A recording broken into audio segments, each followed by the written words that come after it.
everybody, it's Terry Lucas, and this is Quilted Features.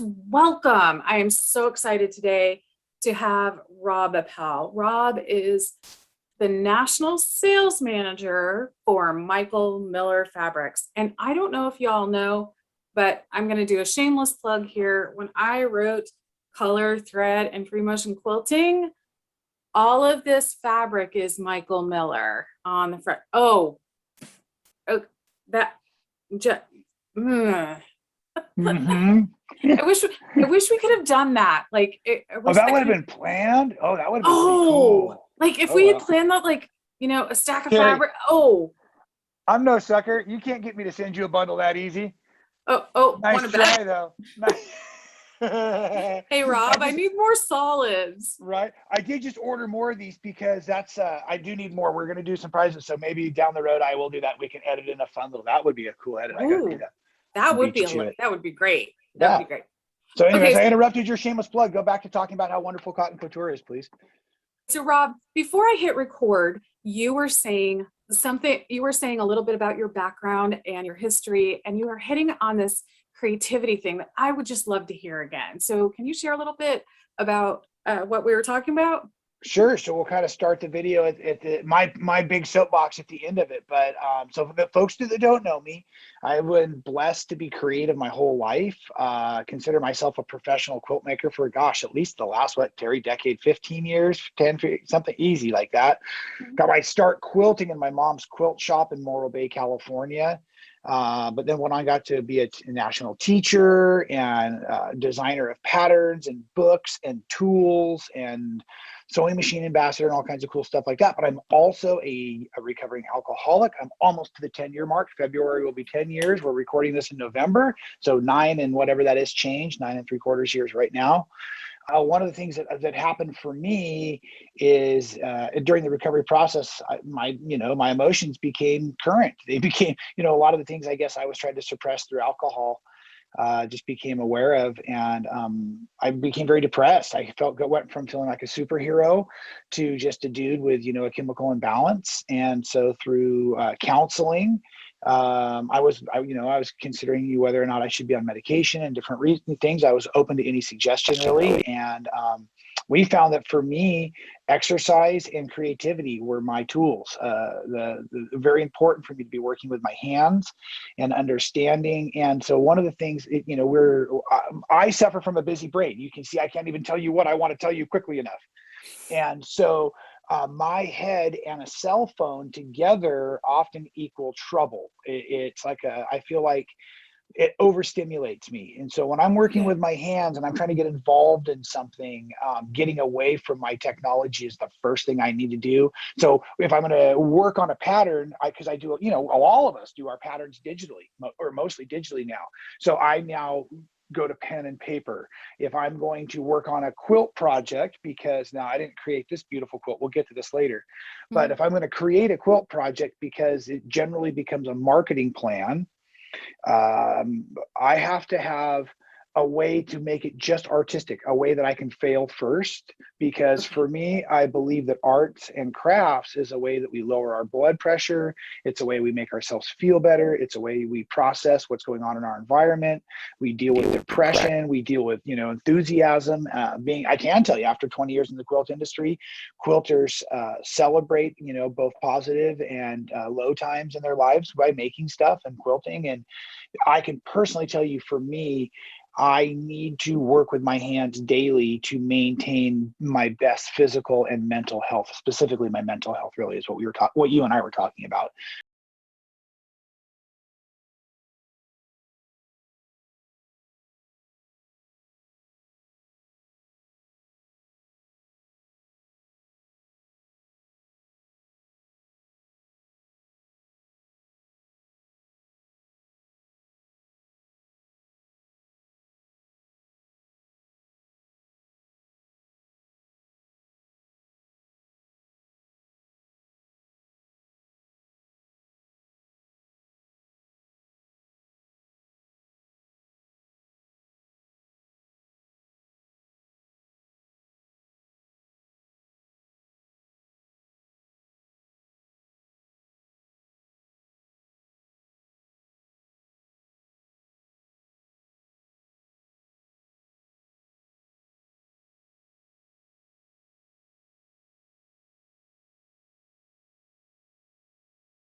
we brought it into the shop. Yeah. Oh, I was gonna say, yeah, and oh, crud, now see, I've lost my train of thought. Oh, I designed a line of fabrics early on for Free Spirit Fabrics. Actually, when Free Spirit was in their early years, well, they were still originally by their Fabric Traditions company before they went on to become Free Spirit really. And so I designed a line for them and it didn't sell very well. And so my next line didn't get picked up. So I called Kathy Miller one day to see if she wanted to buy the line. And she says, no, not interested in working with any new licensed designers right now, but we would love to have you make some quilts. We understand you make a lot of like landscape quilts, because I was doing a lot of fusible applique, fussy cutting out fish and whales from different folks' fabrics and putting them together. And so anyways, they had this opportunity. I'd come up with a couple tropical sea life lines. So that's how I got the next opportunity to work with Kathy and Michael. And then later on, they asked me if I would do something with their basics. This is where the story really starts, where the seed that was originally planted in our relationship this was the one that grew. You know what I mean? Like you plant a bunch of little seeds and you got a carrot that takes off to east, but this is gonna like the squash plant that takes over the whole garden. This is the squash plant seed right here. And so, yeah, they asked if I could do something with some of their basics. And at that point, they basically had Fairy Frost, which was a texture. It looks like a mottled print for folks that don't know. It reads as a solid, but it's got a neat like pearlescent on top of it that kind of looks like cracked ice. And at that point, it must have come in darn near 100 colors. And so I created the Endangered Species Quilt Project, and I was using photographs and mapping them out to make applique patterns that we could sell the patterns and make money for charities that supported endangered animals primarily. And it exploded for me as a designer. And so it gave me a great opportunity to teach those classes, both at my shop and at retreats, and start traveling to teach, which kind of then became the next phase in my life, was a traveling educator. And but yeah, all of the patterns were originally using Fairy Frost, 12 animals, and we raised a bunch of money. And when I was doing trunk shows, people really liked the story about that. So that was where I first started working in partnership with Michael Miller, really, and using their basics as a design platform, or maybe a palette is the easiest term to use. And then I was partnered with Missouri Star Quilt Company for several years. A lot of folks know me from Man Sewing, which was a huge blessing. That was a show that was actually started by Missouri Star because they found there was all these wonderful quilters out there that were actually a little bit nervous to head into quilt shops. They were too new. They felt like they didn't understand the terms. They didn't know what a fat quarter really was. They didn't know where to start. And so they found Jenny in the middle of the night doing videos and teaching really simple and fun, easy quilts that looked fabulous when they were done. And so we found, I think it was really important to our entire industry to understand that there was a whole group of people out there wanting to participate in quilting, but they were just not know how. They didn't know where the true entry point was. Maybe they didn't have a local quilt shop that was active in their area. You know, we know that's why it's so important to support the local quilt shops. So at any rate, they started the Man Sewing show because there were a lot of guys that were emailing Jenny, especially because, you know, guys don't. Hey, I've done it myself. Guys would wander into my mom's quilt shop, even though I knew how to quilt and I was interested in quilting. And I just assumed they were the bag carrier, you know, CFO, carry everything out, or whatever it stands for. I've heard people say, you know, and carry fabric out. Yeah. CFO. Yeah, oh, carry fabric out. No, actually, Rob, I think I was a little bit more surprised that you'd essentially be showing the guys the chairs and not asking them what they needed. Like, right. In part because you quilt. I mean, right. But in fairness, you know, you can only be turned down so many times. You ask 9 out of 10 guys that walk into a quilt shop, they are looking for the chair, not the solid wall, you know. But every now and again, so no, I made a total jerk out of myself a couple of times, and it became very important to me that to create all quilters equally, and just try to be more and more aware of that. So when I was asked if I would do the Man Sewing show, I said fantastic. And the funny part about this, Terry, you know part of this because you and I have actually hung out in Missouri together and stuff. Like, you know, you and I go way back. This is cool. Yes. But you know, when I was first started, they were really looking for more garment-based sewing and more like home decor sewing because Jenny was doing quilting. But because of the idea of we can provide free education about how to using YouTube, for garment sewing, you really do need a pattern. Like there's very few things you can, at least, and I don't know how to educate people online how to make clothing fit because it's not my specialty. I'm a quilter also. And so I said, can we do more and more quilts? So man sewing became more of a quilting based YouTube channel. And so that was really, really awesome. And then a couple of years ago that ended for me, and they decided to do their own thing, and it was a heartbreak. And I say that, and I don't ever want that to like hurt Missouri Star's feeling, but I want people to understand how important man sewing was to me. But also, I am a believer, and I think now back after living through COVID, Missouri Star let me go about a year before COVID broke out. They gave me a very nice severance package, and I spent that money on cameras and lights and computers for my home. And that's how I film out of my home today. And I was just barely ready to help become the voice of Michael Miller Fabrics online when COVID broke out. And had I been working for Missouri Star still as man sewing, they were flying me to Missouri every other month to film. We were filming everything in Missouri. I wouldn't have been ready. The show would have ended immediately had I not, you know what I mean? So I just feel like everything has worked out as it was supposed to. And so, but it was really important for me to be at Quilt Market right after the relationship with your man sewing was ending, basically. And I wanted to make sure I stayed face. I wanted to make sure people knew I was out there. I wanted to go see if I could find the next chapter in my life. And so I called Michael and Kathy and asked them if they needed any assistance in the booth. I used to help set up the booth. I used to be the guy that would unpack the crate and put up the framework and hang the quilts. And Kathy would come along and say, yeah, no, you got it upside down. And I'd spin the quilt and I'd put it back upright. And so that was the other side of my relationship with them in that partnership. And so I called them and said, hey, you guys got any? And they said, certainly. And that's when we started talking about maybe I could come to work full time for Michael Miller, as it was supposed to be like quilt shop support. Because my mom and I coming from a quilt shop, but me also understanding, but gosh, now I've invented something, I've manufactured it. So I know manufacturing, wholesale, retail, education side, guilds. I've worked for a lot of different entities in the quilting world. And so we thought, and I wasn't the first one. Michael had also hired Susan Emery from Swirly Girls. And so she was the first quilt shop or former quilt shop owner to come onto the marketing team at Michael Miller Fabrics. And so the whole goal was to really give Michael Miller Fabrics a boost while giving all of the quilt shops a boost. We call it the Kermit the Frog Whisper campaign. I don't know if you remember when Muppets Take Manhattan, but Kermit and Miss Piggy, they go sit under the table and they start they're talking up the show they're about to do so that people will want to go see the show. And so that was our idea, is we're just going to go start promoting visiting quilt shops and supporting quilt shops. And we were just going to start supporting quilt shops. And we figured the quilt shops would finally realize, oh, wow, let's do more business with Michael Miller Fabrics. And it's been genius. And we've actually had so many new relationships start up. It's been incredible. So. Oh, that's fantastic. Are shops buying into your solids?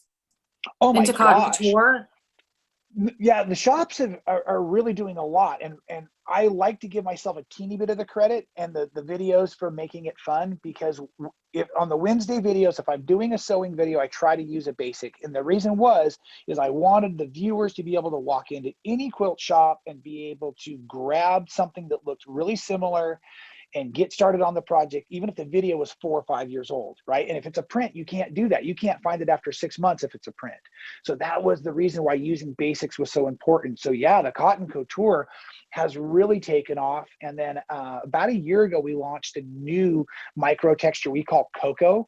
And so Cocoa, I have a little example for you all here.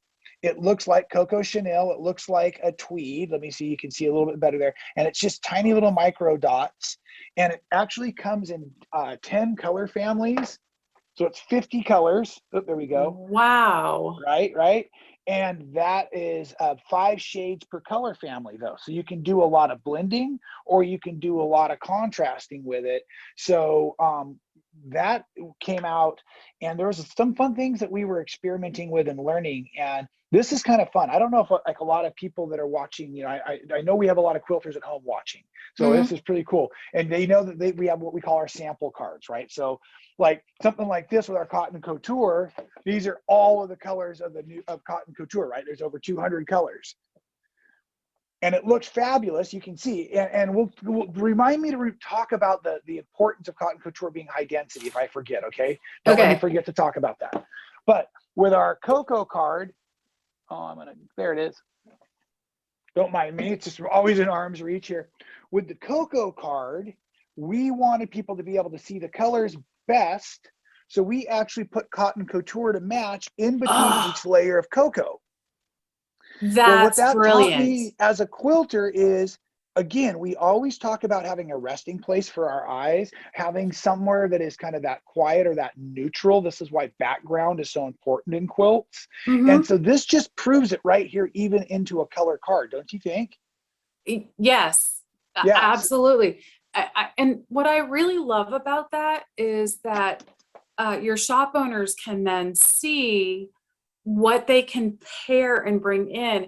And because of the way the colors are stacked, they get a lighter one and a darker one right next to it. But yet with that cotton couture in there, they get a little bit of contrast. So like we thought, well, if this is great, if we're going to offer the color card that way, which we were technically selling this with, right? The bundle. Right. So then we're like, well, duh, let's just offer the solids too. So when I was teasing you earlier, see what that really is? Isn't that awesome? All of it. Yeah. Yeah. Well, this is half of it technically, because 25 of cocoa, 25 of the cotton couture. There's 50 total. So there's actually 100 now shades that all work together. That is really, really, really awesome. So at any rate, yeah, I absolutely love it. And the reason I don't have the ribbon on this bundle that I keep teasing you with is, after we're done with our video today, is I'm going to start filming the next tutorial for everybody at home, which will be, I'm just going to tell them, my video will actually probably be out before this part actually airs, which will be fun. So you'll know when you watch this, I was working on the turkey dressing contest. So we'll have a turkey. This could be fun. It could be fun. I'm hoping it's up to everybody to make it fun. I need everyone's help to participate.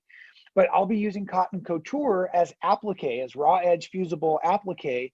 And the reason I love to use the cotton couture that way, and a lot of people got into raw edge applique with batik, because batik is a really high density, right? So a lot of fabric has got a little bit more loose of a weave, but so that you can dye that fabric with the batik, they make it with more thread or a tighter thread count, right? So there's very little space in it, and everything bonds and works better. So our cotton couture is a high density solid, and I'm pretty sure this, I would love to be right. I'm almost 100% positive I am right, but cotton couture has the highest thread count of any of the solids in the quilting marketplace. We have people that are constantly trying to make better solids to keep up with what cotton couture is. And so that's why I would say it's the best. I'm still pretty sure that technically it has the highest thread count. So I want to make sure I'm being fair. There are nice solids out there, but yes, of course, Michael Miller Cotton Couture is the best. Yeah, there are a few companies whose solids I'll use. I'm a little picky about my solids. Because of the quilting? Because of the way you machine quilt them? Yes, but I also like something that's got a good hand feel to it. And if it doesn't have that, if it doesn't have that feel, then it's not, for me, it feels like it's not going to last long in my quilts. And if it's not going to last long, I don't want to use it. But then again, if my quilts last, they last. If they don't, there's nothing I can do about it. Like, I've made the quilt, it's done. Right. But no, but you're right.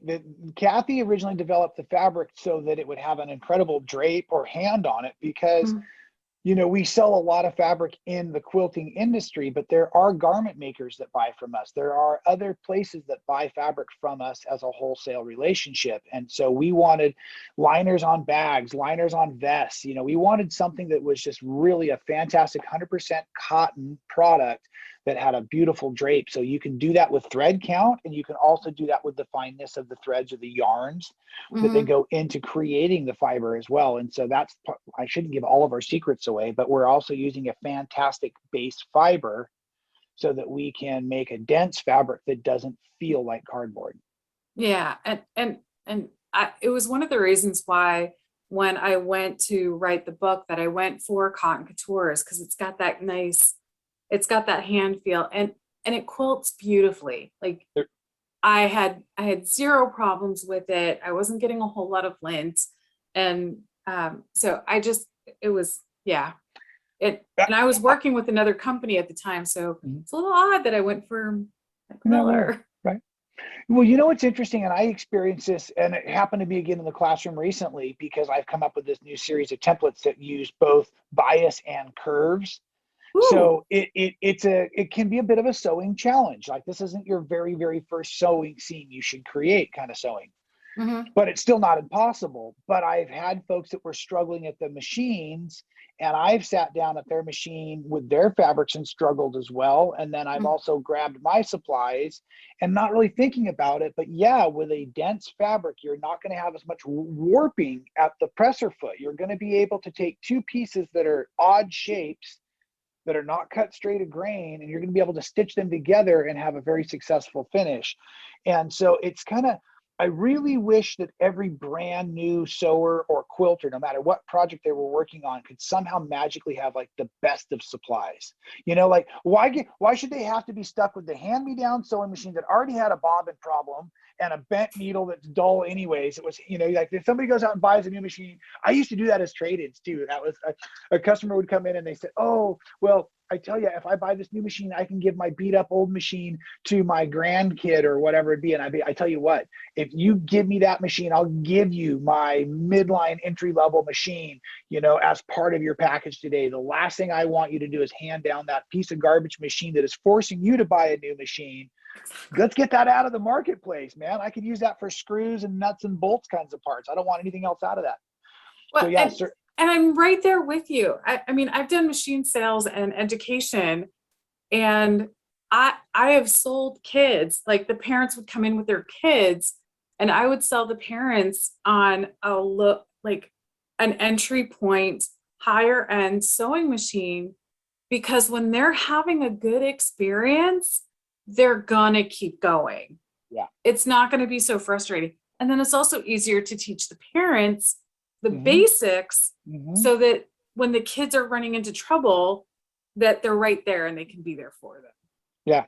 Yeah. You know, quality sewing products. And I know I sound like a salesman, but it's really from the years of experience, man. I'm telling you, having a sharp rotary blade, right? You know, having a mat that doesn't slip around on your table. All of these little things just make everything so much more successful, so then you get the accuracy. And so, like, you know, and then I hope people, when they watch my videos, they hear me say, like, it's, you know, precision is only as important as you want it. Like this quilt came together pretty dang accurate, but that's just because Charisma writes great instructions. Like, you know, like I wasn't trying to make a perfectly pieced patchwork back here, but I have learned some things over the last few years that have improved my skill set, so that when it comes into something that I want it to look accurate, I can.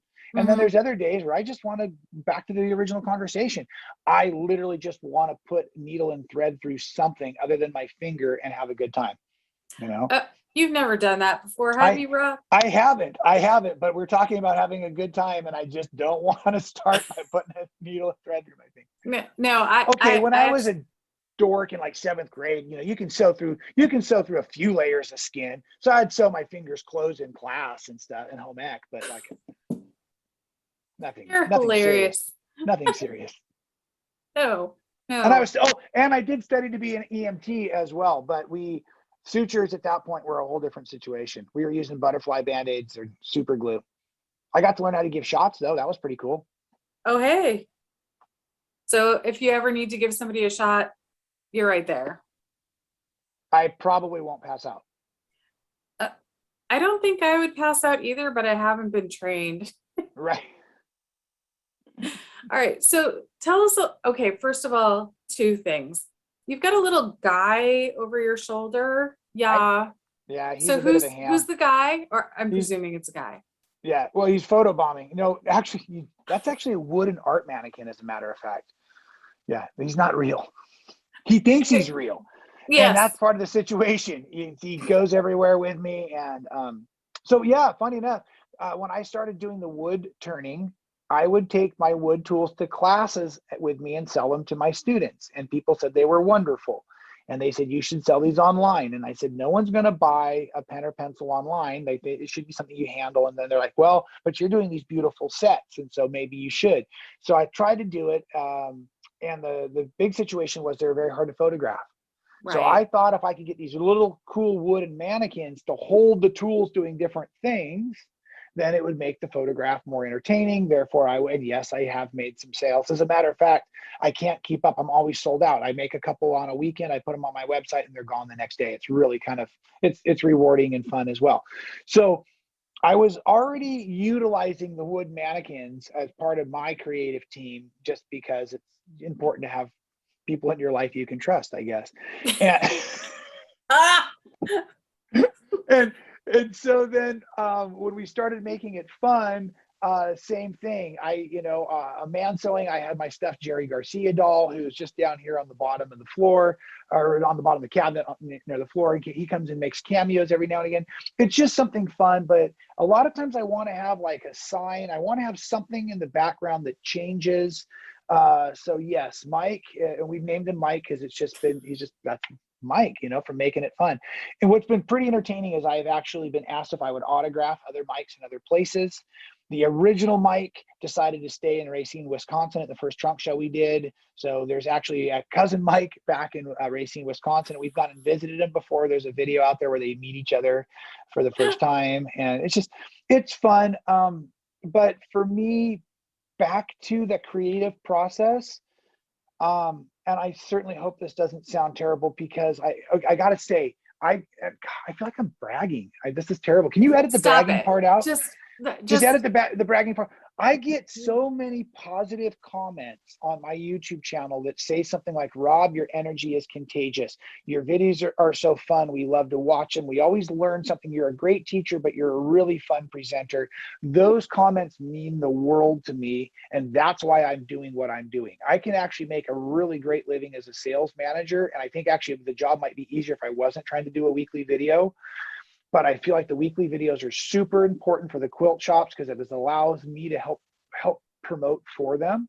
And I would miss everybody if I didn't see them on the videos. Like, I would be so sad if I wasn't doing them, because that's part of my creative process. So the folks that are watching, I encourage you to watch to the end of the videos, keeping in mind, I don't monetize my YouTube channel, so I don't make a penny off the YouTube channel, right? So it doesn't matter how long people watch the videos. It doesn't do me any different. It does help me when you subscribe, because it makes me personally feel better. So yes, please subscribe to Making It Fun with Rob Appell. But a lot of times I'm doing special effects in the videos for my entertainment value. And a lot of times it starts as a mistake. I've forgotten something off of the set. And so I've learned how to walk off of the set and come back and hand it to me, and because part of it is I'm filming in a constant environment. So one of the things I did a lot of in the first year, where I was learning how to be my own cameraman and my own editor, we were talking about the perils and the beauty of editing. Especially if you understand editing, now you can understand how to act for editing, right? So you can, it's a really neat symbiotic relationship. And so there are many times, like I said, I'm making a mistake and I'm like, oh, this is today's feature. This is going to be today's special blooper feature that I'm going to sneak right into the video. So during that first year, I spent an amazing amount of time watching videos about how to light, how to film, how to use microphones, all the different products that were the best. And then some of them were editing, like, special effects, why you would edit, which ways you would edit, settings for cameras, all of this stuff, because I felt like Missouri Star had a really, really high production value. And I wanted to try to remain at that same value of production. And it requires a lot of effort. And so Mike is also great for doing special effects with, and traveling. I know this may sound weird, but I don't love taking selfies. I know that social media is a really important part of what we do as online presenters. And even in my last trip, I was just in Indiana and Wisconsin and Illinois. And fortunately, I was traveling with one of our sales reps, Mark Jacobs, and he took pictures and posted every day on Facebook. And so I had something to share. Day 4, I realized, like, oh my gosh, I have taken 0 pictures for the social media, Instagram, Facebook, that kind of thing. And so Mike, that's the other side of it, is I can get a great picture of Mike doing something, whether we're waiting for luggage in an airport or we're getting coffee somewhere special. So it was kind of I wanted something that I could take and I could pose when I didn't feel like being in the photograph myself, or the photograph was too challenging to get myself, and therefore I could get my emotion through using Mike. And so Yeah, he's a good friend. He's a good partner, a great traveling companion, doesn't eat much along the road. Good. I'm glad Harry doesn't eat much. Right. Just a And little polishing now and then. little polishing now and again, and we will not talk about the fact that I did have imaginary friends as a child. So I think that's the only way to go. at least You this one's know, not imaginary, right? right, because there he is waving at us. Waving in Like the totally, background. totally. Always has got to get in on the action. Yeah. All right. So that quilt behind you, like Yes. there are two things that I am intrigued about by this quilt. Number one, the use of color. I think Charisma did a fabulous job using color. And the quilt is even better that way. Now that we can see You the can whole see the thing. whole darn thing. Isn't that fair? Okay. Yeah.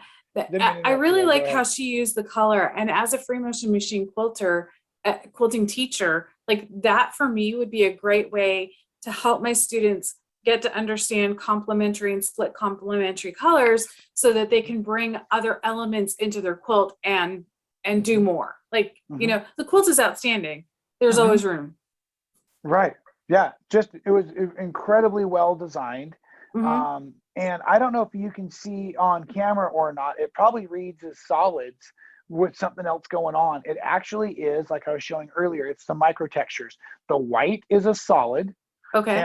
And then the black. Oh, in case people are excited about this, the quilt is called Fabulous by Charisma Horton. It will be the 2022 block of the month for Michael Miller Fabrics.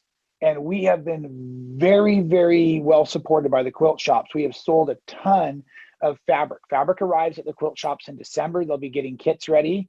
So if anybody is all interested, please just contact your local quilt shop and ask if they have already gotten the fabrics from Michael Miller for Fabulous. They can sign up.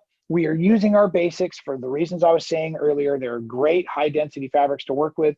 But secondly, we can get them year long. Next year, when it's still a fabulous quilt, we can do it again. The year after that, when it's still a fabulous quilt, we can do it again. It's almost bad marketing. There's no rush to buy in, except for the fact that it's awesome and everyone wants to get started. Now, Charisma and I got together and we have free tutorials on how to do this. You need the pattern for the math, but we're going to walk you through the step-by-steps of each block. So it is 10 fabrics.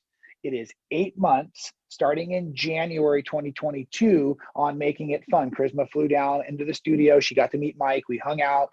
I had a great time. And so anyways, I have the stacks of some of my leftovers here.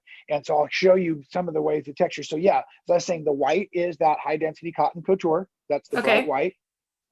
And then the black, which you're seeing, is one of my other, actually, it was originally my favorite basic, but it's now one of my favorite basics. It's called Hash Dot. So it's actually a negative space print. So we're printing the lines of the hash marks and it creates the negative space dot. Comes in a huge variety of color as well. And there are other ones on and I'll show you as we go through which each colors are. But Hash Dot, I love it, especially now, because think about it, we learn that we're supposed to use a variety of value, but also a variety of scale in our quilts. Right. So this really is it's got the solid and then the cocoa, which I showed folks earlier. There's another version, but you can see that's a micro dot, but it reads both as hash, but it's pin dots, right? Well, so did I see that correctly with that green? Like, you're using, I mean, clearly in some ways you're using different shades, but are you also using yellow in that? On this print?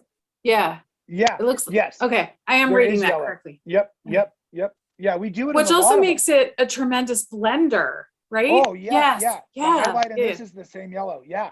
Wow. Oh, it's amazing. Well, actually, it's a little lighter yellow. Excuse me. I said it's the same yellow. This one's a little bit more on the cheddar side. This one's a little bit more of a paler yellow. But yeah, they're using the dots. And they're also using colors from a couple of shades in each direction, so they blend right into their line. Right. So remember, I was saying hash dot. There's another hash dot, right? But hash dot is a big circle created by lines, right? And so these are little circles that are creating lines. So these two are basically like cousin textures. Does that make sense? Yes. Right. Yeah. So this whole quilt is hash dot and cocoa and then the solid cotton couture. So we've used orange. I love that one. It's my favorite color. Right. And then also within the hash dot, the mustard color. So that's it. And Charisma picked all the fabric. She did all the color layout. This one she quilted, and we both made the squares together. So the quilt that is up on my wall now is the one we were making in all of the videos. Okay. And the one that was on the wall then was the one she made. And we only had, like, I know we say this is a very simple quilt. We call it a confident beginner because it's only half square triangles and flying geese, really, and reading the pattern. And so there's the color organization is actually mostly random other than a few blocks, but Charisma's instructions are fantastic. But long story short, it's a big quilt. It's 96 by 96. So first people see it and they're like, oh my gosh, I could never. And they're like, no, it's super, super easy because you're just making the same block over and over again. And I was speaking to Charisma. She flew down and we started on the Monday. And I'm almost positive it was a Thursday about 2 or 3 in the afternoon.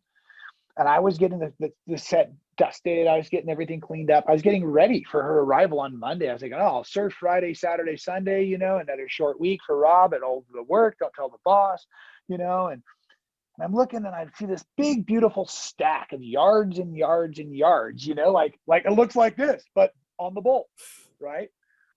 And I'm thinking to myself, that's great. I've got all this yardage here to show off. You know, this will be fantastic. And I'm talked to Charisma and she's like frantically quilting the quilt so that she'll have it done and bound and in her suitcase. She refuses to ship it. She's carrying it onto the plane under her arm. And I'm like, so Charisma, are you doing the step outs too? She's like, no, I only got enough fabric for one quilt. And I looked over and I saw those bolts and I realized, holy smokes, I'm in charge of doing all the step outs, which really is a little bit more of a challenge because you have to be able to think through the pattern, sew together certain parts so we can start the video and say, today we're going to make this square, but then not have used up everything to begin with. So I dove in, and by Monday when she showed up, or actually Sunday afternoon, you know, but when I wrapped it up, I had multiples of each block. I had all this, the parts and pieces, all the strips made, all the squares made, all the rectangles made, everything dialed in. Quilt was ready to rock and roll because I really wanted to make sure she was comfortable with the parts and pieces before we started to film it. So it goes together actually very fast if you chose to. When you buy the pattern, you get all the info at once, but the videos come out once a month. So we're hoping people will just take it and let it be their casual cruiser sewing project for the month. Do the blocks, watch the video. The videos will be the first week of each month so they can enjoy that. They'll have the pattern. The cutting instructions are really, really, I keep using the word fabulous intentionally, but it really is very well executed and designed. So when it was all done, yes, this one here, Charisma then offered to quilt it for me. So I took my blocks, put them back together because I got to the point, Terry, where I was sitting around, I was having a pretty frustrating week for a variety of reasons. And it must have been Thursday. And I was like, man, this week, and feeling tight in the neck and haven't gotten much exercise. And I realized, I haven't done anything creative at all. Where normally I try to about 3 to 4 o'clock in the afternoon, I try to wrap up my administrative stuff and do the creative project that I'm working on through the week for the video. I'm working on it constantly. I realized, I got ahead on videos. I was doing shop tours, so I didn't have sewing content to work on. And I was just kind of like, man, this wasn't feeling like alive. And so I realized, oh my goodness, I have that stack of blocks from the project. If I got them together, Charisma promised to quilt it, and then I'm going on the road, I could take the quilt with me and we could start promoting it in those quilt shops. So Charisma actually got it all quilted up for me. So this is my quilt of Charisma's project. So she actually did all the quilting you see, just like she quilted the original one. And we talk about the quilting in the last video as well. Oh, good. But these are the blocks we actually did on the set during the program. And it actually comes together very easily. And I'll point out, because I actually tried to hang the quilt so we could see it nicely. Like this particular area almost looks like it's going to be challenging, right? Because you hopefully can recognize it's simple half square triangles, but you're like, how do you deal with all those colors and whatnot? Well, the truth is you don't. It's all random. It's just randomly placed other than the black and white pieces that are lined into where they go. So that is very, very simple itself in the construction. And then my favorite block that I've been pointing out to folks is this block you see here with these really cool like checkerboard here. And then it's a giant half square triangle. You can barely see it if I reach behind me over here in blue. Yeah. So there's actually a lot of them made in blue that frame in those corners. Oh, I like that a lot. And the one in the white frame in the star, but it's all strip pieced. So like you just make rows of strips, sew them together, subcut them, and you're dialed. It's just like when you look at it, like, oh my gosh, I'm gonna be sewing squares together forever. And no, you really aren't. It's a couple of quick strips, a little, switcheroo of the colors here and again. And then the stars are either, you can see over there by Mike, the stars are either solid one color stars, or above him you see they're going to be like warm color, cool color stars. But again, that's all in the instructions, and it's just like piece by piece is laid out, so very easy to follow along. So yeah, we're stoked about this. It was really fun to work with Charisma on this as well. I had done an interview with her because she was one of our brand ambassadors a couple of years ago, and when we were all stuck at home sewing for COVID, we started trying like what we're doing today, a Zoom interview. Let's talk quilting. And I was really inspired by her use of photography. I didn't know her, but I knew her Instagram because it caught my eye, the way she takes her pictures of her quilts. And I was really excited about that. And so anyways, it was just like one of these people that was really fun to get to meet and then work with. And then now we have this great friendship, because anytime you're stuck in a room with Rob Appell for a full week, you have one of two choices.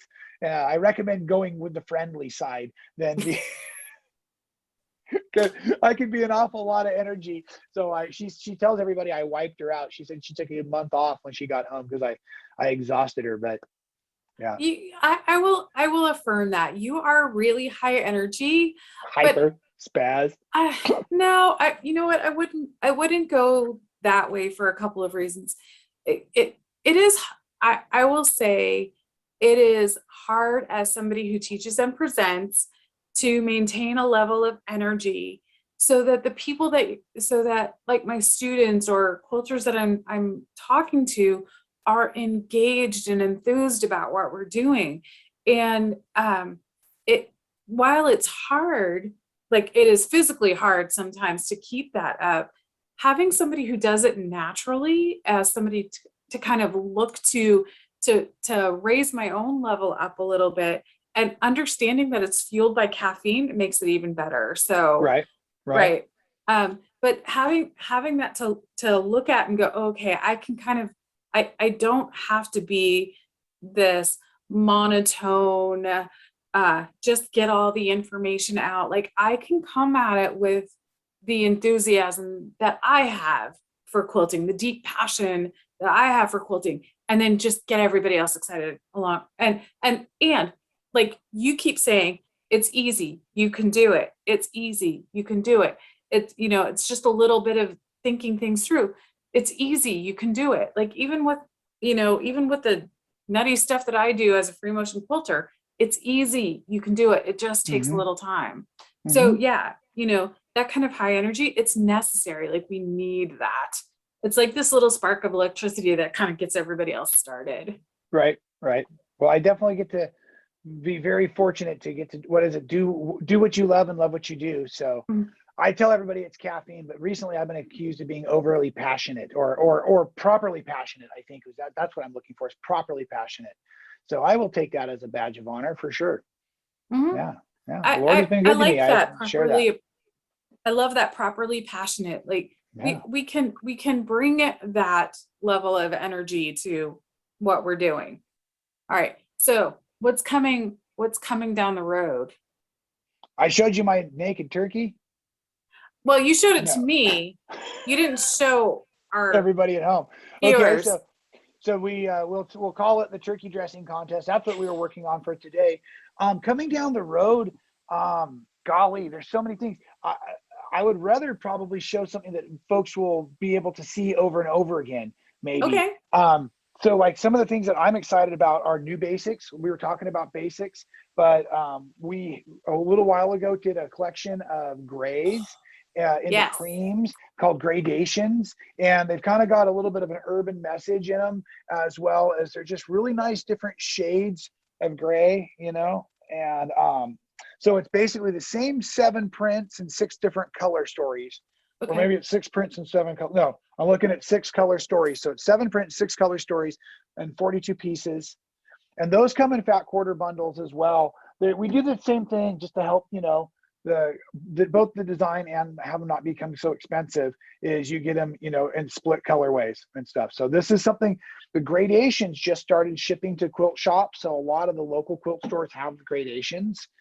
One of the things that we have been asked for and we just released, so this is something, so folks may not know this, but when a quilt shop buyer looks at fabric, a lot of times it's going to be a minimum of 4 months, a lot of times 8 or 10 months out that it's going to get shipped to them. And partially that's the way we do our cycles for inventory control, design control, season control. So we at Michael Miller put out 4 releases a year. So this is from our most current release, which is our September release. And currently right now we're working on our January release, which will be in the sales reps' hands and people start seeing it, but the fabrics they buy from that won't ship until the very end of the year. So it's just one of the interesting cycles. And so if you've ever walked into a quilt shop and say, do you have Michael Miller hashed out on order? And the quilt shop owner looks like deer in the headlights. It's because they see so much fabric and the pace is so far out that unless they're looking at like literally their computer control system or a purchase order, they have no idea. So at any rate, this is white hot and it is now being seen by shops, but it isn't in the stores. I think it might ship in January or February of 2022, but I should know that. I'm sorry, Terry, as national sales manager, I'm supposed to have this memorized, but I don't. And it's going to be hard to see, but it's just a really nice grouping of whites and just fun, you know, pigments we call them, or white on white, tone on tones. And this is a really fun way to have neutrals. A lot of the backgrounds, like the white, a lot of times folks will use fairy frost snow because of that same little thing. It adds to the texture in quilting. So white on whites are really important for that. And so you were asking earlier about like cotton couture being so popular and so many quilt shops selling that. And so, yeah,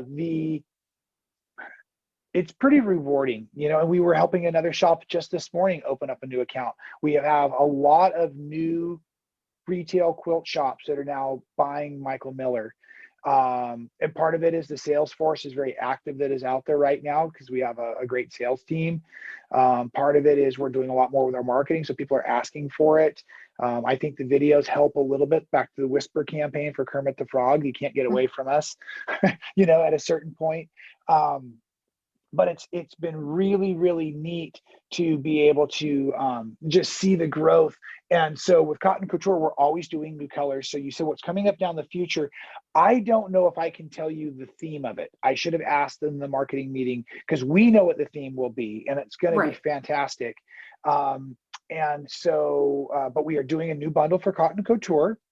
And we did release a bunch of new colors recently. So the color card I showed you featured some of those new colors, but I love to give bundles out for prizes on my videos. And so I didn't accidentally, I gave the last bundle was out on a prize recently. So I didn't have the new colors bundle. I should have been able to hold and show you like I did, you know, I did show you the rainforest, but I didn't show you the new color bundle, right? Gimme.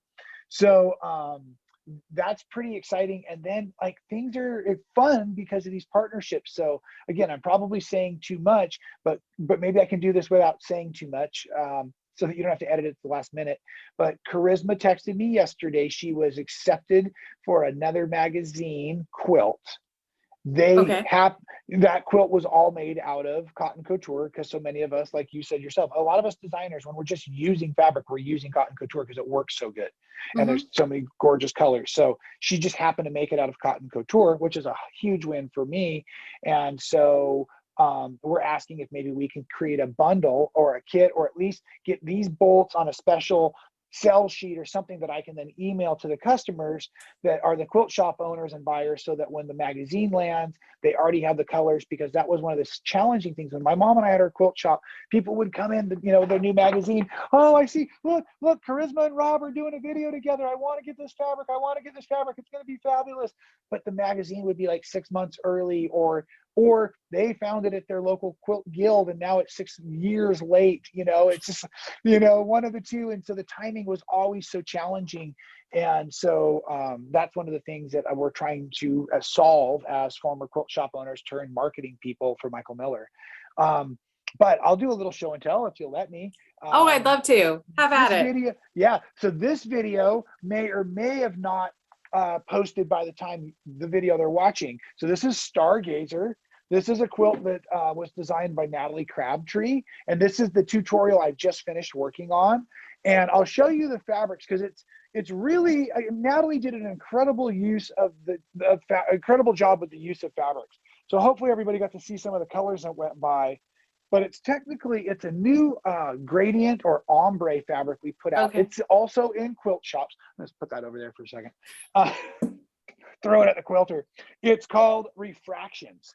So now you're seeing, and the thing we do at Michael Miller, or we have been doing, is our ombres go light to dark from edge to edge, right? So that's 44 inches across. A lot of ombres are going to repeat their color at the fold, right? So we now have, I think it's 12 different colors. Yeah, I got 3 headers. And so you can see how beautiful those are. That is metallic, in case you were wondering. Some of those little triangles, not all of them, but just the one that reads as a metallic is truly a metallic. So that's awesome. And it's just that fun little bit that goes in there. But I really like the way that Natalie cataloged all of the colors in the quilt. And she also played with the light and dark of the ombre, but the big width of the strips, like when that thing's up on the design wall, it really glows. So she just did a fantastic job designing that. So this is one of the fabrics that we put out as a print collection versus it wasn't set to be a basic. But we listen to our customers, and bottom line is I love this design. And so I keep telling Michael I want more and more of it. So I'm trying my this is my private whisper campaign. I'm going to get everybody to ask for a refraction so that Michael will let us make more and more colors of refractions because it's just such an awesome, awesome product line. And so anyways, I was out traveling around, and the quilt that I just showed you, somebody had that at a shop. I believe I was in Wyoming the day I saw it. Anyways, that video posted, and I was like, I got to get home and make that. I cut up my sample cards to make the quilt. I had extras of well, it was a strip quilt, right? And I didn't, right? Isn't that terrible? But I love it. No, I'm not supposed to do that, but I do every now and again. You know what? I get it. Like, I get it. Like, sometimes it's the most convenient fabric. I could have waited and ordered a roll of fabric, but that meant that was one less customer that was going to get their roll of fabric that day, right? Because those rolls are, I tell you, if you find these pre-cut rolls of fabric, you got to grab them and you got to hoard them. You never know if you'll be able to get them again. So you see something like this, we sitting in a quilt shop, it's great. You get it. And then I've told people, you're really not supposed to touch the ribbon. Don't ever take it apart. Just leave it on your shelf at home. It's perfect. And that way you can go back to the shop and you can buy it by the yard.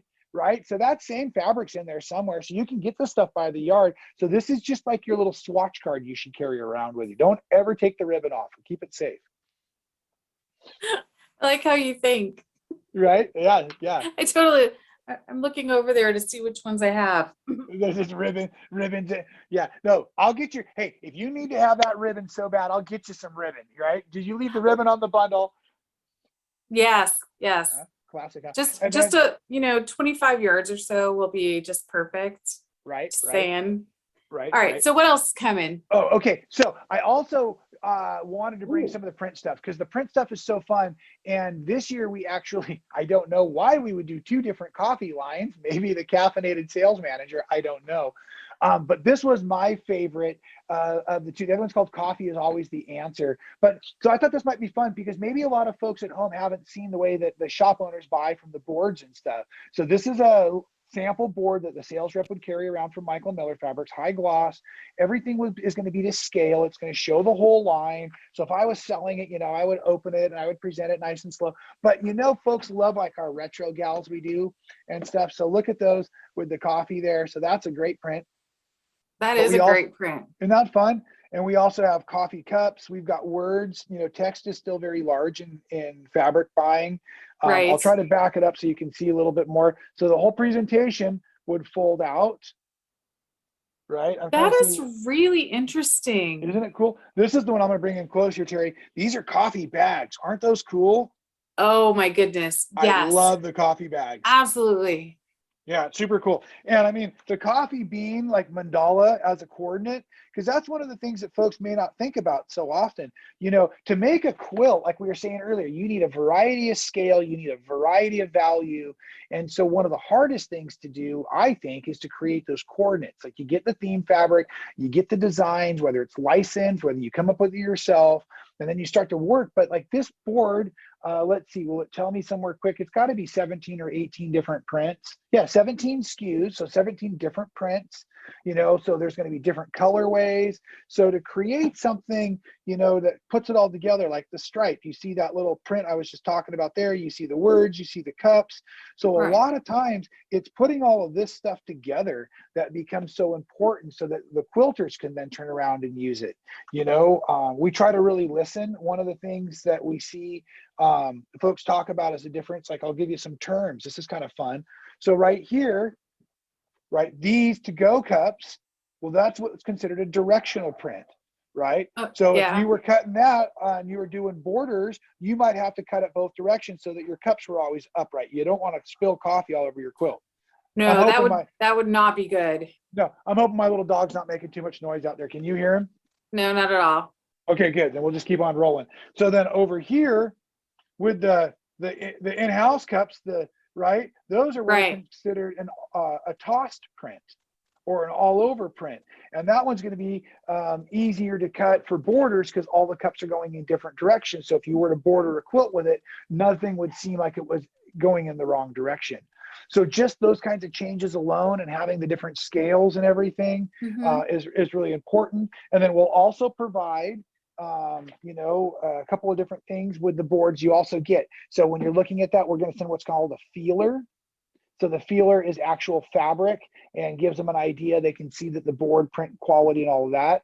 Now the feelers themselves is something that are made in advance. So like at Michael Miller Fabrics, you know, we're having discussions of maybe we could use this fabric differently down the road. So we may not always have feelers in the future, just because of, let me say it this way, it doesn't always seem to benefit the conversation, but sometimes there's some confusion because not always are they printing them on the fabrics that we print our finished goods on, right?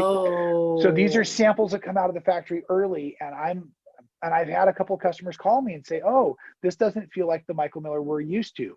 And the nice thing is they're customers of ours, so they already trust us, but it's just one less conversation we want to have. Plus we're talking about, can we use fabric differently for different kinds of marketing as well? If we're going to be bringing this early fabric in, can we do something differently with it as well? So we're always looking for new creative ways of playing with fabric and sampling, which is fun. It's partly why, you know, we just did a whole call for brand ambassadors again for the year. So every year we ask for new brand ambassadors that are makers, that are folks that are doing stuff. And that's how we get, like, you know, like this is a pattern on the back of this board. So some of the patterns are like from like Natalie Crabtree. That's going to be one that you would be a free pattern that we've paid her for. We put it on our website. But maybe something else is going to be like a Charisma Horton pattern where she sells that pattern to the quilt shops. And so we're just promoting the use of her. So we use all of our partners in every way possible to make sure that everybody's getting the best benefit out of it. But that's the other thing we put on the boards is we will put, you know, a pattern for inspiration. We'll put some kitting information. We do wide backs at Michael Miller. So we'll recommend a wide back for the shop owner in case they weren't aware of it. We'll recommend colors of cotton couture that we have already color matched our samples to, so that the shop owner can also have some of those solids like we were talking about for the resting point, and how important that is. So yeah, this is probably my favorite fabric that's going to land in the next few months. This one is supposed to be shipping this month, and I believe we're on target for that. And you know, folks that have not been paying attention to what's going on the ocean, there are a lot of freight ships that are kind of waiting to come in and make delivery. And fortunately, we haven't been too challenged. A couple of years ago, we opened up our own warehouse. So we basically have Michael controls all of the flow, and he likes to be punctual. So he's actually been trying to order extra early. He's been paying a lot of attention to shipping delays, you know, doing everything we can. But even this last time, so we've been on time for the last 2 or 3 months, and even this last round, because there's so many cargo ships out on the water at the moment. Again, we've had another like 2-week delay, and so we're doing our best to keep things flowing. It's very important to the shops because they have budgets, they have block of the month they're doing, they have their Christmas, you know, sew-alongs, they have all the different stuff they're getting ready for. So we're working on it. So at any rate, this one I think will be in the shops very, very soon. This one already arrived. This is another really popular one. So interestingly enough, this is, you know, it's fall, And we do all kinds of different fabrics. I was talking about being known for our sense of humor, but we have a bunch of different incredible artists that design with us. And so this is a very traditional, it's a very pretty line. It's sold very well. So I thought that would be fun that folks should be able to find this right now in a quilt shop if they see something inspiring today. Same situation on the board. We'll also print things so that you can see full size. Remember I was talking about scale? Yes. So this will be a panel, but this will be the size of the rooster itself. And then again, there's the project on the back. So isn't that neat? I love the top of that project. That looks really cool. And then just the really simple use of those little 4 patches in there, but it's a good quilt, right? Yeah, I'd say it has dynamic impact in that it does use color super well. And the rooster then really does become the center of that. Yeah, that was cool. And I would give somebody some credit there if I can figure out who. I know that wasn't always easy. No, it's up at the top. It's there. We just need to pay. I just need to pay attention to where it's at. This one was created by Marcia Evans Moore. So Marcia Evans Moore created that quilt there, and so then here's the line. And so you can see it's got a very fall feel to it with the dark background and the light background. It's kind of hard to tell maybe, but that is also script, some light text that's written in the background there. We do a lot with stripes to help coordinate. I love the actual sunflowers that came through because I'm always thinking about that fabric that's also at the end, possibly going to end up on the shelf, just in the blender's wall. And that's something that a shop could sell, a lot. Or throughout the year, I'm thinking seasons. We have a small little panel here. You can see with the little fun cut up squares, and then the double border print. So what you're looking at here is the scale of the roosters. But if you see that small rectangle, I'll try to hold it still. That small rectangle is what's going to represent, as most of us would know, probably about 2/3 of a yard or 24 inches by 44 inches. And then I really, really liked this. Again, back to the coordinates, you can see, so you've got the sunflowers, which I would consider more of a traditional, but you have that really neat, just kind of like, I guess it's a mandala of sort. I don't know, what should I call that, Terry? I would just say a motif. Like a motif, yeah. But that seems to be pretty hip and modern in the color and the way it's put together as well. Yeah. So, you could take this, go ahead, I interrupted. No, I actually, okay, so having worked in quilt shops and been a sales rep for a while, that third panel where with the motifs that you were just showing, I can actually see that down the line being a basic line. And again, part of it is because of how I think about color, but it's also a good way for shop owners to go, hey, this is how you can start pulling colors together. It doesn't necessarily need to be like, you don't need to use this print, but you can at least start pulling the colors from this. And so it makes it a little easier for quilters to like become more confident in that. Yeah, it does. It really does help. We sell a lot of complete collections, which is nice too. And so when we offer them that way, especially if they buy them early, we try to guarantee it, partially the way that Michael does his ordering process. So that's one of the things we try to offer to the quilt shops is the opportunity to get a whole collection all at once so that they get all the pieces in case they want to do projects and they want to showcase them that way or whatnot. But they also can just pick and choose. So every shop owner is different. It's one of the fun things about being on the road and buying, not only seeing the shops and getting to meet the different customers and stuff that come in, but as you remember, as being a sales rep, it's interesting because it makes it so that every appointment you have is technically different because everybody's got a different taste and a different style of buying. Some people go slow, some people go fast, some people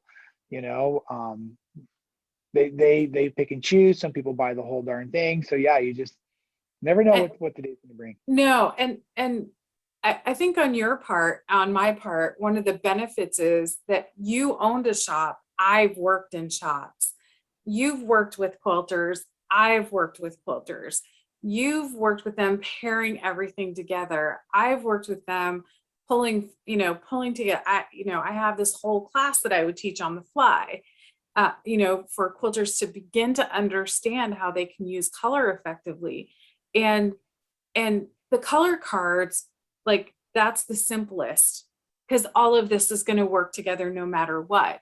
And because you've got the basics on there, your cotton couture, or even the new basics that you've got coming out. It gives the shop owner a lot more confidence in being able to pull everything together if things are like around the shop or whatever. So those kinds of things make it super easy.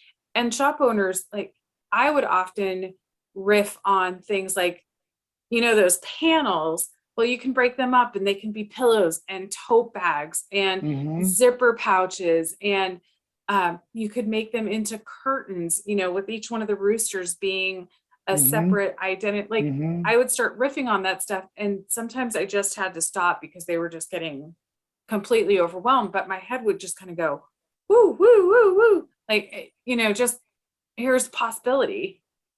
Yeah, absolutely. And the likewise is the other side is, again, without saying too much, I've been inspired by a little bit of vintage art that I've been seeing around, like in kind of the farm style stuff. Again, I don't want to give away too many ideas, but just, you're like, wow, that would make for a great panel in its own, as well as if you could get a great panel out of that, or maybe we could use 3 or 4 of these to make different panels. Wouldn't that make a wonderful fabric collection? Wouldn't that make a nice line? And, then you can pull from stuff. And then the other side of it, Terry, boy, oh golly, I just slipped on a fat quarter. I was putting my foot on my design table and I got fabric everywhere, and I just about wiped out and knocked my teeth out on film. That's great. Don't edit that would have been please. fun. Don't edit that out. No, I just wiped out it was a piece of fabric on it. That was great. I was going to say, when I was pulling my boards, you said to make sure you bring something. Don't just show up and rant and talk the whole time. Make sure you bring you some samples. Yeah, that's exactly what I said, Rob. Exactly. So one of my other favorites is a line, and the fact that makes it my favorite right now is that I saw it first and I said, this won't sell. And it has sold. And better than that, Terry, I've had multiple shops send in requests that one of the prints become a new basic. So, and yes, and without, again, saying too much, I believe we're at about 50 colors developed already. We're super excited. We're probably 2 releases away to having all the color cards ready, all the timing, all the design work, the files done, and all that. But it was really, really cool to be so wrong, to look at something and be like, I just don't see it. I don't get it, and it's really been awesome. But then one of the things I do ask of the sales team is communication. We're not really sales people, right? We're passionate folks. A lot of the folks that work for Michael Miller nowadays as sales reps are makers. So they are empowered with a different set of ideas and information that is very helpful. This is also really why our sales are doing so well with Michael Miller, is we've got a lot of great folks out there that really know how to merchandise on the back end of this, and they know how to assemble quilts and how to coordinate and how to maybe make 2 different or 3 different all shipping at the same time look good together and all that kind of stuff. Very talented folks. But as a salesperson, I really say what our job is we just bring the samples, because we never know what a shop's going to have been looking for or have requested. So every shop should see every sample every time. Yes. And we just lay it out, and we didn't design it. We like it, they're great. We write the order. They don't like it, no problem. We fold it up. We take it to the next shop that may or may not like it. That's our job. We really aren't sales. We're show people. We're showing, right? And we're educating. This is when it ships. This is the colors available. Blah blah blah. And I still don't know why. To have the salespeople, I forget where I was going with that. But one of the things I really ask of the salespeople is, please let us know what the shops are saying. Please tell us directly the feedback, the negative, the positive, the wants. I really want to know what the shops are asking for. What are they looking for?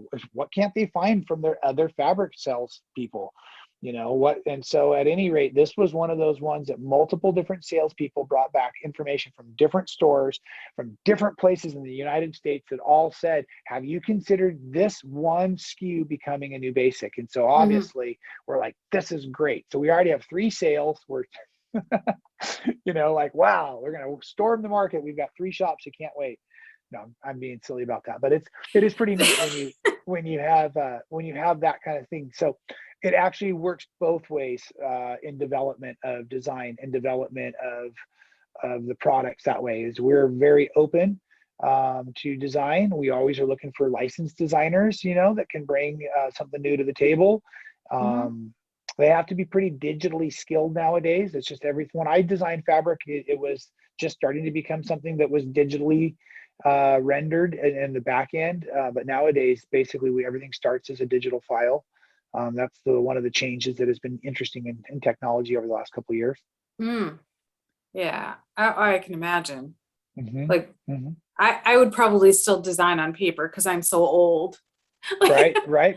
Or it feels good because you're working with your hands, right? Yes. And I think if I really wanted to design a fabric line, I would probably figure out or go, I'd put out on social media, hey, I need somebody to help me do this, or I would hire somebody to do the digital part of it, just so that, the presentation would be good, and then the line would be good.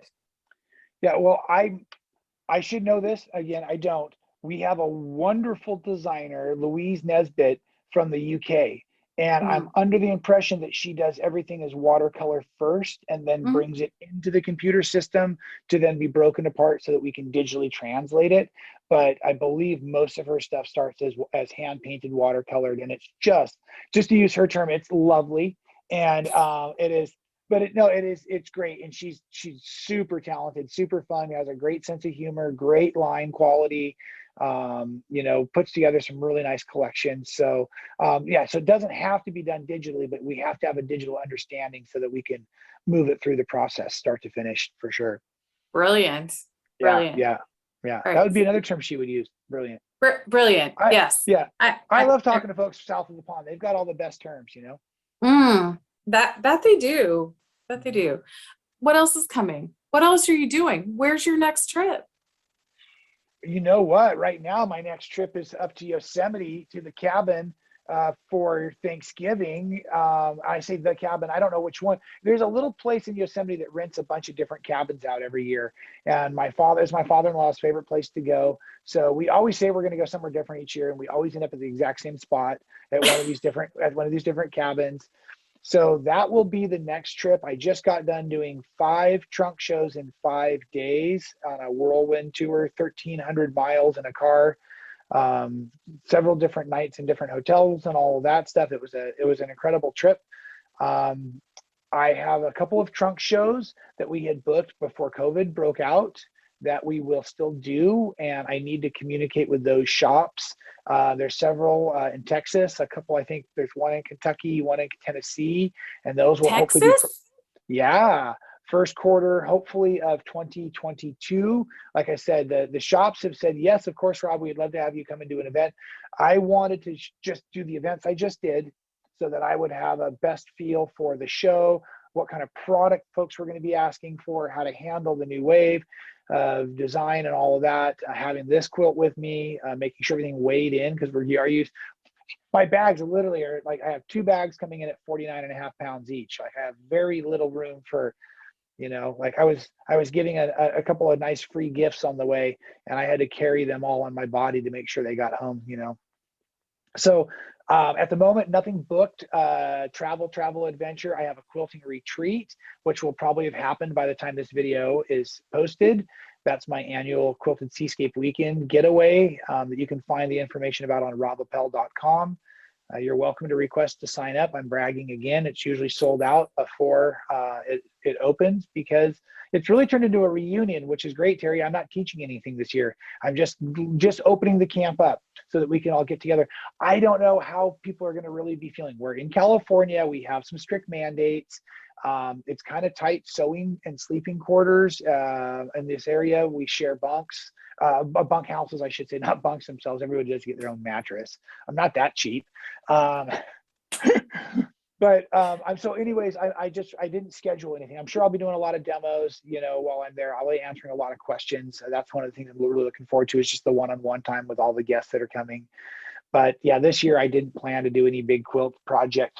Right. Because I just didn't know. I didn't want people to feel like they had to put out more effort or energy or expense than they had thought they were getting themselves into. So this is going to be just a free sew weekend. It's going to be wonderful.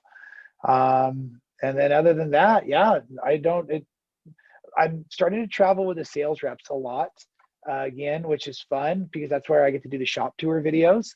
I made a quick trip over to Las Vegas a couple of weeks ago. Hopefully everybody has found out about these three, and I'm going to say they're these three dorky guys. I'm hoping they're watching this right now. Out in Las Vegas, they're the wonderful brothers at So Yeah. And the only reason I'm calling them dorks is because they say I'm a C-lister now. They said I'm no longer the A-list quilter. They're going to be the A-list quilters. It's a joke. It's an ongoing joke that four of us have going. So if you guys are watching this, you guys are a bunch of dorks and we love you for that. But they do some pretty entertaining video content on YouTube. So I got to go out to Las Vegas and participate in some highly entertaining, almost sewing related content. And almost sewing related. there was a sewing machine in the video at one point. I'm just going to say that. That's awesome. Yep. So these guys are great. They do some really, really fun stuff. That was a highlight already. I know you're asking me about what's coming down the pipeline, but some of the stuff is like posting as this video is coming out. So check out that. And then really just looking forward to being creative. That's one of the things I think I'm enjoying the most about the Making It Fun channel is Michael lets me be on my own schedule. We have a great marketing manager named Sherry that really works with me and helps me come up with ideas and helps promote all the content. But when it really comes down to it, usually it's like, well, what are you working on? And usually I've been inspired and I'm not turning back anyway. So, I've often got something half done by the time I get permission to do it. And that's really cool. And just really enjoying working with the partnership and the pace that we're at and learning how to use a lot of this digital technology. It's opened up a new world. I know that COVID was very challenging for a lot of people, and I don't want to discredit that. I don't want to make light or fun of anybody's hardships. But for me, maybe I'll wrap up today's video with how we were starting. I have been struggling with depression. Now, for me, I think it's part of the recovery from alcohol process. I've got 9 years without a drink, and around 5 years into it, I became very depressed. But I was also trying to become a superstar on YouTube. That was the middle of the man sewing career for me. I was watching the numbers a lot more than the seam allowances, I was making a lot of decisions based on what would be more based on the marketing than the true craft of quilt making. Right. And, I don't want to say I was selling out, but I really feel like I was starting to burn out. And so, as I mentioned earlier, the Lord had a plan for me. My path is set. If I'm smart enough to just, try to be faithful and walk it, then my days go better. And so I really feel like it's been a real eye-opening last couple of years for me. So the thing that COVID brought for me most was rest. I was home. I wasn't able to go anywhere. I was around my family that I was missing desperately. And it allowed me to just focus on some of the things that I was allowing myself to cause my depression in a lot of ways. I was looking over the fence to make sure the grass was still greener on the other side. I was chasing things that were unachievable, and I was just running at a pace that wasn't, maintainable. And so that's why I say that COVID for me was a huge blessing, because it reminded me the value of slowing down, the value of being creative, the value of working around fabric and friends, and just really learning to try to support others first. That's really the big message behind Making It Fun. The guys at So Yeah, Brody gave me this cool book called How Full Is Your Bucket? Hopefully everybody out here that is watching has read this book.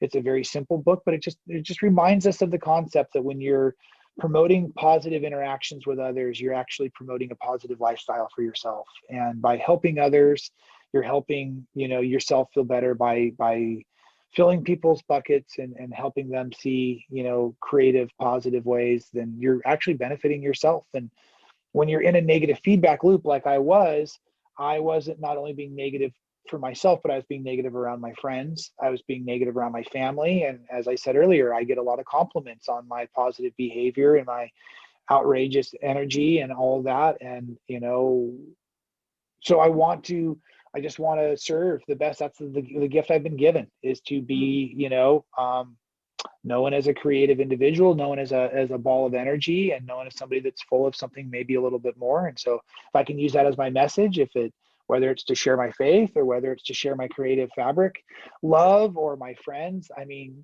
golly, Terry, I mean, it would be kind of embarrassing for you and I right now to sit down and pull out our cell phones and play who's got the most A-list stars in the cell phone, because you and I have been so blessed with so many great people that are quilters in our lives, right? That have encouraged us and Yeah. supported us. It's so incredible to think about. And this is why I love quilting so much. And I'm sorry I'm getting emotional about this, but like, No. seriously, it's why quilters started as a support group, right? Just whether they were sitting around a frame, supporting each other for the community they were in, whether it became classes in local quilt shops, whether it became giving somebody a quilt when their baby was born, or like my wife and I were given a quilt when we got married. Like, it's always just been about this amazing gift of giving. And it's a perfect definition of this whole book all over again. It's like, you're making something, you get the pleasure of making it, and then you get the double dip pleasure of giving it at the end, to somebody, and then they're ecstatic, and then they run around telling everybody about how loved they are because somebody made them something. It's just a wonderful, wonderful world we're all part of. So thanks for inviting me to the show and let me, talk about my blessings, bragging, as I was telling you I would do all day. No, I would not say bragging. I think one of the things, or part of my discussion last week with some of the quilters that I was with, is that as quilters, and some of this is as women, but as quilters, we tend to put ourselves in the background. Coming to the fore is very hard for us, even though we've put in the work, we're skilled, we can teach, we can talk, we can encourage quilters, and it's a privilege to be able to do this. And the gift, like for you, the gift has been rest. For me, the gift of the last couple of years is that we are hardwired for community. Mm-hmm. And quilting is a community that can be at once incredibly supportive, and then sometimes it's just incredibly challenging. But even in those incredibly challenging moments, there's always some little, not little, but there's some thing that can either feed our souls, or that we do that will feed the souls of others. So, Mm-hmm. it's ugh. I love when I start stuttering because the words are trying to tumble out. But I, there's just so much here. There is just, there's so much here. And I'm one of those people that when I get super stressed, I can't quilt, which is incredibly hard because Mm-hmm. like I live and sew and breathe, like I breathe quilting, like, Mm-hmm. I bleed quilting. And so that was really hard to not be able to do that. Part of that has to do with two moves, but whatever. Like Mm-hmm. it's an ongoing thing. But I'm also learning new things this year, which has been fabulous. I'm learning how to long arm quilt. And I get to do that. I get to put myself in the position of being a beginner again, which it's I'm it's getting my scary. butt kicked on my long arm. How are you doing with it? I'm so intimidated over there. I go over there and I stand in front of it. I'm like, nah, not this. And then I'll try to quilt something on it and it comes out terrible. And I'm like, you should have just done it domestic. Oh, stop it. All right. So No, I'm serious. No, I will stop, because one of the things I need your help with is yeah. we need to get everybody to start practicing what we call Rule 11. This is What's part that? of my trunk show. Okay. Rule 11. I think that all good quilt patterns should have 10 steps, right? So Okay. this is the last step of every good quilt pattern, and it says, congratulations for completing your project. Now, do not go out and point out the flaws in your own work, right? Yes. Because Yes. nobody needs to know what we think we've done wrong in our projects, right? So No. yes, Rule 11 is something that is important, because, and so I'm going to make t-shirts, the whole thing. You got to help me start. We're going to get a hashtag going, Rule 11. We're going to have some fun with this. but I was starting to say that, yes, I am intimidated at the long arm, and I did try to do a quilted banner for my friend's tattoo booth Okay. because I found out, ladies and gentlemen that are watching today's video show, if you are friends with a tattoo artist, you can trade their skills for your skills, because at a tattoo show, the most coveted banner is the fabric banner. Anybody can have one printed. Not everybody can get one quilted, right? So my buddy Ed, who's a fabulous, amazing tattoo artist. He's been tattooing for like 25 years, and I've trusted him now with my arm. He's having a blast. And anyways, he came to me at the last minute and said, could you make us a banner for the table for the booth? And so I used our cotton couture and our jet black, but I should have done it as reverse applique, because even though it was 45 wide and 36 tall, it was very, very narrow lettering. So in a lot of places, the fabric was no wider than 1/4 of an inch. And even though it had been fused, I used a lightweight fuse. And even though it was cotton couture, which handled the quilting nicely, for me, I wasn't skilled enough yet on the long arm to stay right along the edge. I can do it domestically, but I was afraid because all of this was on one end, because it was a table drape and the sign was at the bottom end. And so I had all of this weight. And so I for whatever reason, I thought I'll put it on the long arm. It'll make life easier on the long arm. And it didn't make it easier, and it didn't actually make it more attractive when it was finished. So that one is not a rule 11. That is me pointing out something dorky, like this is where I ran out of bobbin thread. This is truly me saying there is a reason that we try different layers of applique. You know, there's a right tool for a job, you know, and a giant needle on little thin fabric on a machine that moves too good, right? I was like, woo, whoops, woo, over here, you know, like. So I started long arm quilting this year, and I'm hardcore domestic. Like, I very much a domestic, and I thought for a while that I could flip the switch and do long arm quilting, and the learning process has been hard. It finally dawned on me a few weeks ago why it's been so hard, and part of it is an understanding of the space that you can quilt in, because it's different than what we can do on a domestic. And you can use the whole quilt whenever you want. Kind of. Right, exactly. and so working in a limited space this way and this way, that was actually more challenging than because I already know how to machine quilt. So moving the quilt, and I think I'm a little weird, to moving the head of the long arm, to moving the machine, it took a little bit, but I got that a little sooner than I'm still learning to understand the space as it is. But I did learn one thing recently. So, and that was, I can roll the quilt if I need to get it into the position that I need it to, so that I can go, you know, it rolls this way, but it also rolls this way, right? Yes. And so had I known that you were struggling, what I would have said is use a finer thread and use a finer needle. So go down to like, a size 18 or a size 16 needle, and then use a like 60 or 80 weight thread to get that close to where you want it to go. So I don't know if that would be remotely helpful for you at all. However, Right. No, it's a trick I was doing on the seated domestics that were like the big 18-inch machines. I actually was able to get down to a 12 sharp that I found that was wonderful on that. And I got the machine all dialed in. But you are right. Part of it right now is my erratic movement doesn't tolerate those finer needles, right? So folks that don't know at home, the bigger the needle, the bigger the eye, the more sloppy you can be in your personal movement, because you're gonna have a little bit longer loop, a little bit bigger timing. But boy, you add the word slop onto 1/4 inch wide applique, and it just looked like, yeah, it looked like I was trying to quilt it with like a meat tenderizer. Old school meat, Absolutely. the real one, like the old Neanderthal with the ball with all the spikes on it. It was awful, just awful. But he doesn't know any better, so I'm still getting tattooed. So that works for me. Oh, That's always hey, fun.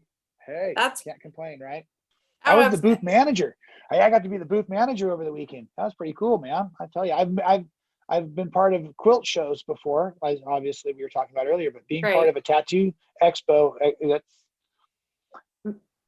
It's probably in some ways very similar and other ways very different.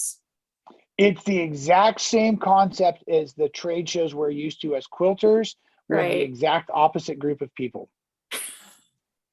Except there is crossover. There is. There is. And you know what the coolest thing about it? I know that the tattoo crowd has a bit of a rowdy reputation, right? And so I'm kind of playing that up, just trying to be silly, because of course, just like anything, guys quilt, sweet little old ladies make tattoos and to get tattooed and all of it, just everybody does everything, and that's what we have to remember. But I was the booth manager, and my job was to get people to come in and get tattooed by my buddy. It was fun, and sell t-shirts, of course. And so I'm having fun. And on the last day, there was 3 folks coming through. They were obviously senior citizens. They were very conservatively dressed. So I'm making judgments, right? That's my job as the booth manager. I've got to make sure I'm targeting our appropriate audience. But they stopped to look at Ed's artwork because he's an amazing portrait drawer. That's one of the things he specializes in, like ladies' faces. And he had a couple pieces that were out for sale that are just incredible. And so they stopped and they were looking, and so I asked if any of them were planning to get a tattoo during the weekend, and they said no. I asked if any of them had ever gotten tattooed before, and they all said no. And I said, I assumed as much. I said, so you got to tell me, what are you 3 doing here today at the tattoo expo, And their answer was, well, we're part of the Pasadena Art Association. We attend all of the art exhibits. Brilliant. I loved it. I thanked them for their time. I talked to them for quite a while. We talked about some of the challenges. And one of the guys said something to the fact, I won't get his quote quite right. He goes, oh no, it's an incredibly challenging art form. I can see that. He goes, I'm a painter and my canvas doesn't try to get up and run away when it gets to be sitting there too long. And I was like, yeah, like really the artwork that these tattoo artists are doing nowadays are like high-end fine art paintings. Mm-hmm. But it's very challenging as I'm learning more and more about the actual technique of running a tattoo machine. Like it's I think a lot of us think that it pushes the ink in. It doesn't. It's osmosis. It's actually as the needle comes back out of the skin, then our skin, the ink is just sitting there, and then our skin and our body pulls the ink down to the appropriate layer. Oh, right. We've always thought we're pushing the ink in. No, you're opening up the skin, and that's why a person with a light hand can do nice deep coloring, just like a person with a heavy hand, because all they're doing is running the machine appropriately. And then talk about technology, Terry. Oh my gosh, all the machines are wireless nowadays. They're all little battery operated machines, and so it's much easier on the artist. They can use their hand in 360-degree angles. Right? oh, It all wow. works differently. Everything is like basically disposable, super sterile. It's a very safe environment. It's really kind of cool to be. So it's been fun. It was a person I started surfing with a couple of years ago, and he had come from New York. He's a professional tattoo artist. He had opened a private studio in our community, and I just saw him at the beach every morning, and so we just started chatting it up during the last couple of years, and have become good friends. And like I said, I saw enough of his work that I was like, yeah, I'll let you finish up my arm. And we can do the next one, and we'll do the next one, maybe. You have 3 arms? No, I have one that's got mostly, look at that. That's like still just like at the quilt shop. That's like a wall full of fabric right there. You can just go over and do whatever. This one here, like that's the bundle of fat quarters. You can't do much more with that anymore. You got to just leave the ribbon on it and stick it on your shelf. But this thing is like, wide open. We can do whatever we want to still over here. You're a hoot, Rob. I'm a goofball. I'm a goofball. You are. All right. So we're going to end up today, Rob. Thank you. You have been a great guest. I love hearing more about your story. We will be posting hashtags and links and all the appropriate things. And Rob's going to send me a picture. He's going to send me pictures. So there'll be more pictures with the post. Thank you for joining us on Quilted Features. I'm Terry Lucas of TerifiCreations.